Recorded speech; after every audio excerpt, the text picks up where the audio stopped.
October 4th, 1996.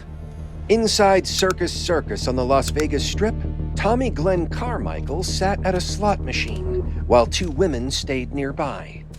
To most people on the casino floor, the group looked ordinary, but surveillance employees noticed something unusual and sent security guards toward him. Carmichael stood and tried to leave. Then a small, cheap-looking object fell onto the carpet. Casino security understood what it was. The object was connected to a type of slot machine cheating device known as a light wand.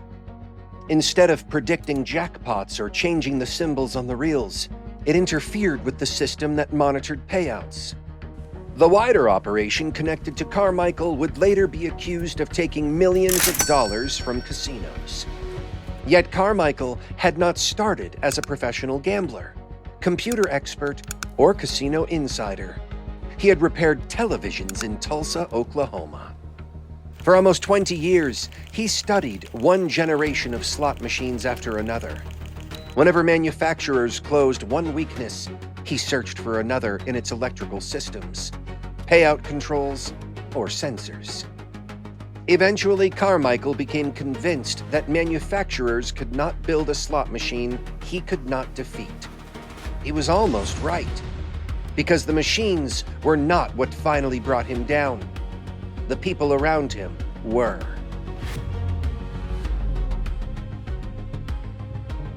In 1980, Tommy Glenn Carmichael was 30 years old and running Ace TV sales and service in Tulsa.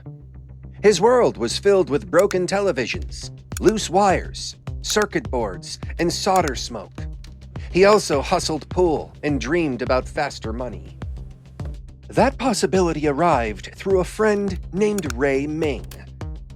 Ming had returned from Las Vegas with an old Bally slot machine and a cheating device known as a top-bottom joint. To an ordinary customer, the machine looked sealed and intimidating. Carmichael saw familiar components behind the cabinet: wires, switches, motors, contacts, and a hopper holding coins. The cheating device did not influence which symbols appeared. Instead, it interfered with the payout system and caused the machine to release money it did not owe. Carmichael and Ming began experimenting. The important discovery was that Carmichael understood how the machine's parts communicated. If it trusted one signal or component, that trust might become a weakness. Carmichael soon closed his television business and turned his attention toward casinos. His first success was small. He used the device against a 5-cent machine and collected only a few dozen dollars in nickels. The amount was disappointing, but the result mattered. The machine had paid money without a legitimate win, convincing Carmichael that the method could be repeated. For several years, the top-bottom joint worked against an aging generation of slot machines. But every use carried the danger of being noticed by casino employees or surveillance cameras. Before dawn on July 4th, 1985, Carmichael stopped at a Denny's restaurant west of the Las Vegas Strip. Slot machines stood near the dining area. He drank coffee, approached one of the machines, and began playing. Police suddenly moved in, searched him, and found the cheating device. Carmichael claimed that the object was something he used to start his car. The explanation did not work. He was convicted and sent to prison for several years. The television repairman who had treated slot machines like open electrical systems was removed from the casino floor. But while Carmichael was behind bars, the industry began replacing the machines he knew how to beat. When he returned, his first successful tool was becoming obsolete.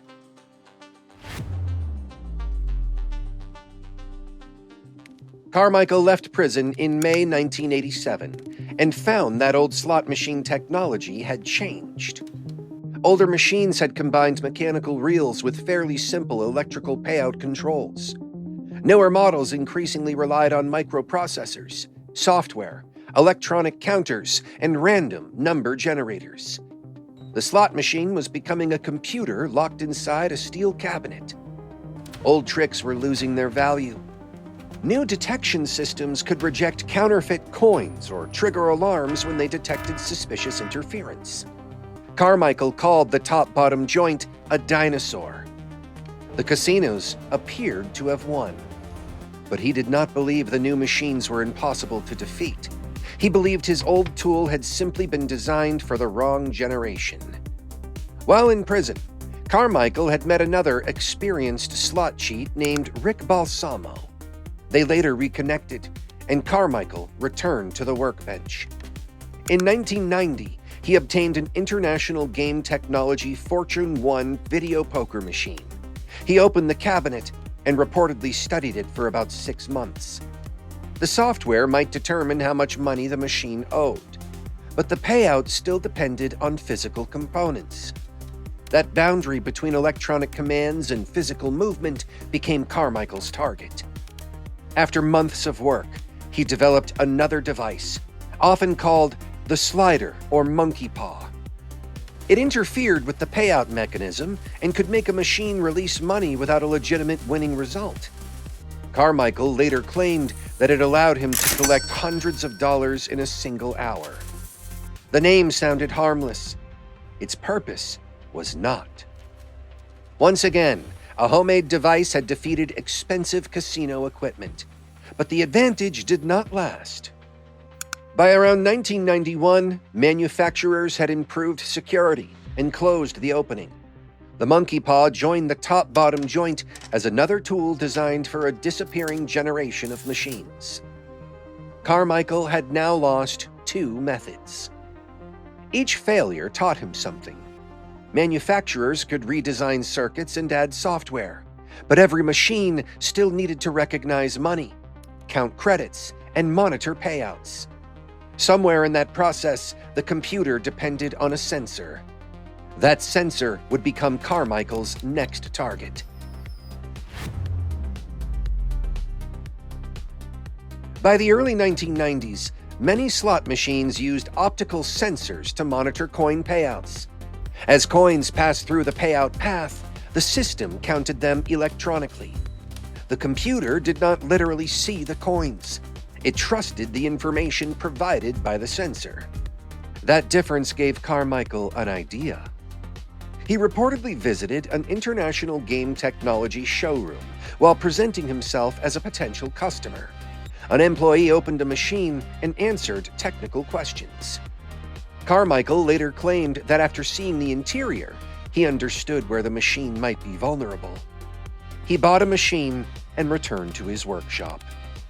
A slot machine cabinet rests above green milk crates, its doors open and circuitry exposed. Carmichael was no longer trying to control the reels. He was studying the machine's awareness of its own money. The result became known as the light wand. The device did not change the random number generator. It did not create winning symbols or force the reels to land on a jackpot. Instead, it interfered with the optical system monitoring the payout. Under the right conditions, the machine could release more coins than its electronic system accurately recorded. In simple terms, the machine could lose track of money leaving the cabinet. That was Carmichael's most important breakthrough. Casinos had replaced older mechanical weaknesses with electronic security, but the newer system still depended on one source of information. If that source became unreliable, the computer's count could also become unreliable. The contrast made the light wand famous. It looked simple, yet it could challenge machines protected by sophisticated technology and constant surveillance. By approximately 1992, Carmichael was reportedly selling versions of the device to other slot cheats. Customers found him through personal contacts and word of mouth. Some users claimed they could make thousands of dollars in a day. Manufacturers responded with new protective measures. Carmichael obtained the updated hardware, studied it, and claimed his group quickly found a way around it. The cycle continued. The casino changed the machine. Carmichael acquired the new model, studied the payout process, and searched for the point where the system depended too heavily on one signal. His confidence grew with every success. Carmichael traveled to casinos in Connecticut, Atlantic City, Colorado, Louisiana, and other locations. Reports described motorhome trips, a Jaguar, 2 houses, a pawn shop investment, and repeated cruises to casino destinations in the Caribbean. In 1995, reporting said he took 7 cruises in 6 months, targeting machines aboard ships and in places including Nassau, St. Thomas, San Juan, and Aruba. Every trip offered another chance to make money, but every customer and traveling partner also created another connection to Carmichael. He had found ways around the machines. Now the growing network around him was becoming the weakness he could not control.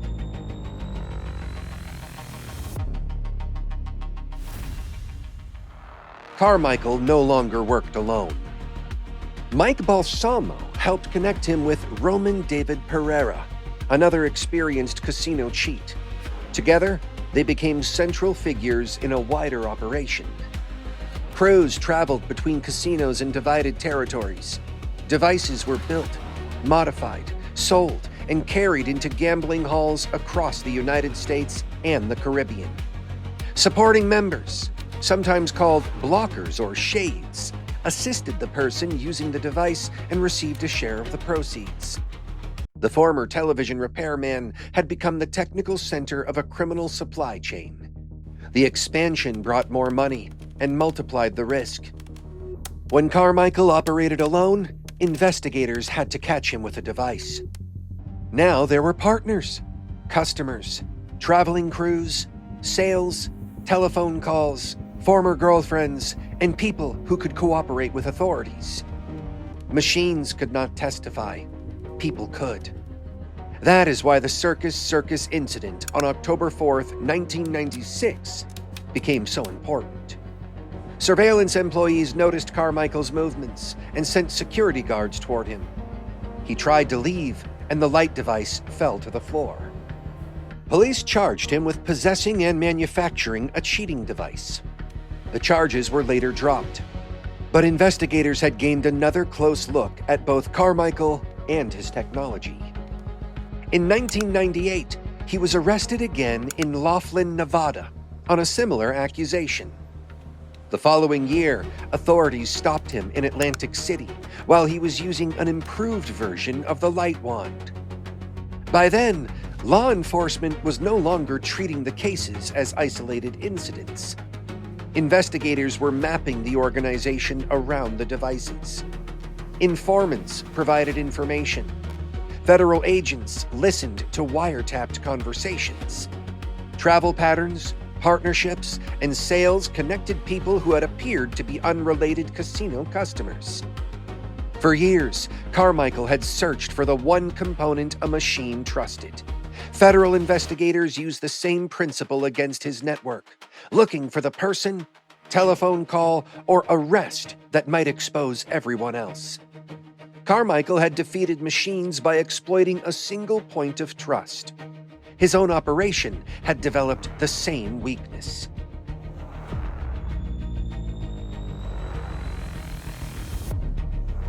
A federal investigation eventually led to charges against 7 members of the group. Wiretapped conversations indicated that Carmichael and Pereira were developing another device that could add credits more quickly than their earlier tools. Investigators believed they wanted to adapt it for higher-value machines. The group reportedly discussed making one final large score and then retiring. For federal agents, the plan increased the urgency. Investigators believe the team was preparing a new method that might spread before casinos understood the threat. Authorities moved in. In June 2000, Carmichael pleaded guilty to engaging in an illegal gambling business. Prosecutors linked the wider operation to millions of dollars taken from casinos. That estimate described the activities of the organization, not money personally kept by Carmichael. Still, it showed how far the experiment in a Tulsa television shop had expanded. From one old Bally machine and one crude tool to a national network involving specialists, traveling crews, device sales, and federal wiretaps. On September 7, 2001, Carmichael was sentenced to time already served, followed by probation. Contemporary reporting also said he lost his homes and was restricted from entering casinos. Nevada wanted a more permanent barrier. On February 20, 2003, the Nevada Gaming Commission placed Tommy Glenn Carmichael on its list of excluded persons, commonly known as the Black Book. Licensed Nevada casinos were required to keep him out. For almost 20 years, Carmichael had adapted whenever manufacturers redesigned the machines. The Black Book changed the rules around the man. He could no longer defeat the system by carrying the newest equipment back to his workshop. This time, the casinos did not redesign the machine. They removed Carmichael from the floor.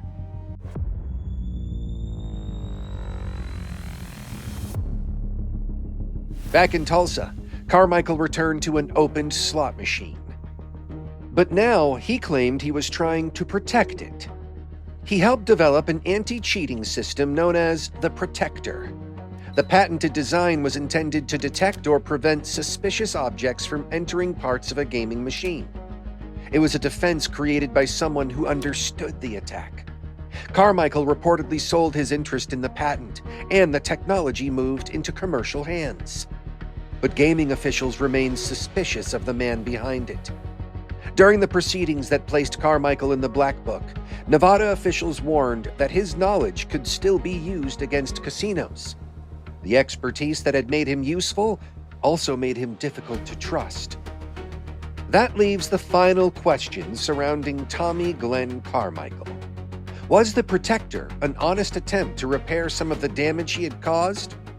Or was it simply another business opportunity discovered by a man who understood slot machines better than almost anyone else? Carmichael insisted that he had changed. Yet when asked in 2003 whether he could still defeat slot machines, he reportedly answered that he could beat them in a heartbeat. Tommy Glenn Carmichael died on February 1st, 2019. On November 17th, 2022, the Nevada Gaming Commission formally removed him from the list of excluded persons because his death meant he no longer posed a threat to licensed gaming. By then, casino technology had moved on. Coins had largely been replaced by printed tickets. Cabinets had become networked systems, and the light wand belonged to a fading technological era. But Carmichael's story was never only about one device. It was about the danger of assuming that an expensive system has no weak point. Casino engineers saw protected machines. Carmichael saw circuits, sensors, switches, and assumptions. For almost 20 years, that difference allowed a television repairman from Tulsa to stay ahead of the technology, until the machine was no longer the weakest part of his operation. What do you think? Was Carmichael genuinely trying to make amends when he helped create the Protector, or was it simply his final casino scheme? Leave your answer below. And subscribe for more true stories about people who discovered the flaw hidden inside a powerful system. Because the smallest light in the casino belonged to the man who knew exactly where the machine was blind.